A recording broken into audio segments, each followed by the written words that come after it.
40 tahun yang lalu saya hidangkan untuk tamu saya ini. Lalu ikan tersebut saya berikan kepada tamu dan semuanya makan dengan kenyang, dengan enak, dengan senang makan semuanya. Lalu kata guru ini, setelah selesai makan, zaman dulu tidak ada yang namanya untuk basuh atau cuci tangan ini ada sabun, tak ada. Zaman dulu mereka menghilangkan bau dari ikan tersebut dengan tanah. Zaman dulu tidak ada sabun dan lain sebagainya, tidak ada krim, tidak ada apa. Yang ada cuma tanah. Jadi guru ini dia keluar, dia ambil tanah, dia cuci, dia basuh tangannya dengan tanah tersebut. Selesai dia cuci tangan, dia sadar, ya Allah, ini tanah bukan milik saya, ini tanah milik tetangga saya belum izin, dan saya anggap itu adalah perbuatan dosa yang menyebabkan saya menangis selama 40 tahun. Lalu bagaimana dengan kita? Kadang-kadang tanah tetangga kita ambil, kita patok menjadi milik kita.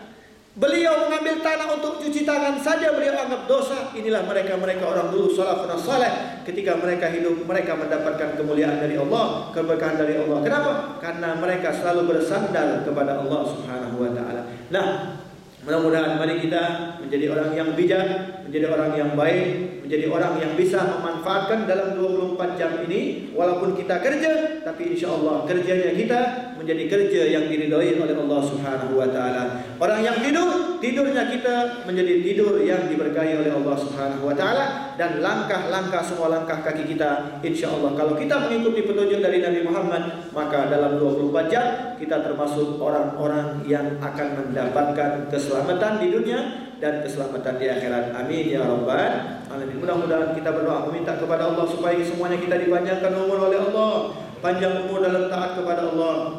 Dari itu kita berdoa mudah-mudahan juga segala hajat-hajat yang mana mungkin hajat kita hari ini belum diijabah oleh Allah, mudah-mudahan dengan berkumpulnya kita, dengan beradanya kita di surau ini, insya Allah tidak kita pulang dari sini, semua hajat-hajat kita dikabul oleh Allah Subhanahu wa taala. Dan kita berdoa memohon kepada Allah, mudah-mudahan kita meminta kepada Allah, tidak kita pulang dari majlis ini, insya Allah semua dosa-dosa kita diampuni oleh Allah Subhanahu wa taala.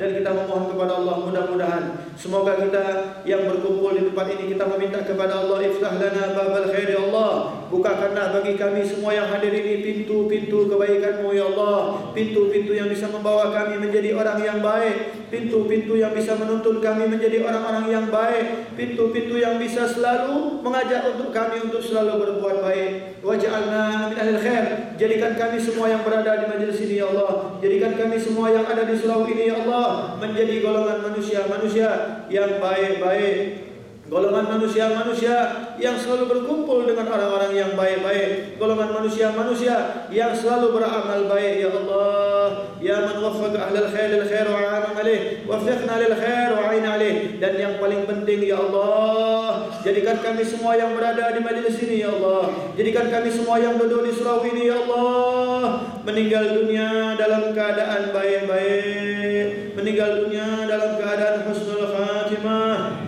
meninggal dunia dalam keadaan sempat mengumandangkan kalimat la ilaha illallah, semua la ilaha illallah, la.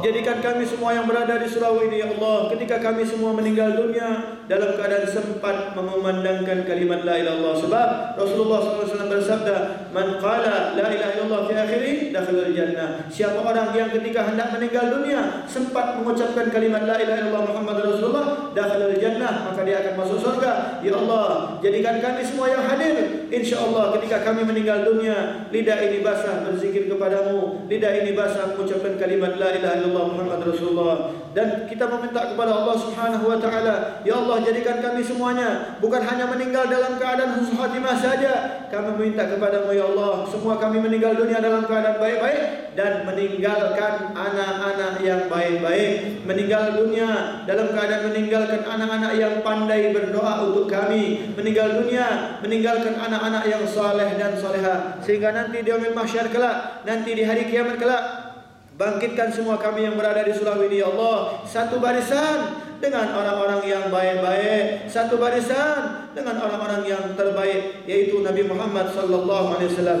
Satu barisan dengan manusia yang paling terbaik, Nabi Muhammad sallallahu alaihi wasallam, sehingga kami digiring ke dalam surgamu bersama Nabi Muhammad sallallahu alaihi wasallam. Rabbana atina fid dunya hasanah wa fil akhirati hasanah wa qina adzabannar wa qina adzabannar wa qina adzabannar wa adkhilna al-jannata ma'al abrar ajza wa rabbil alamin wa sallallahu ala sayyidina Muhammad wa ala alihi wasallam walhamdulillahi rabbil alamin. Mudah-mudahan tausiah singkat yang saya sampaikan bermanfaat, khususnya buat diri saya dan umumnya buat yang hadir sekalian. Sekali lagi mohon maaf apabila ada salah kata, karena kami adalah manusia yang tak luput daripada salah dan dosa, dan kepada Allah kami mohon ampun.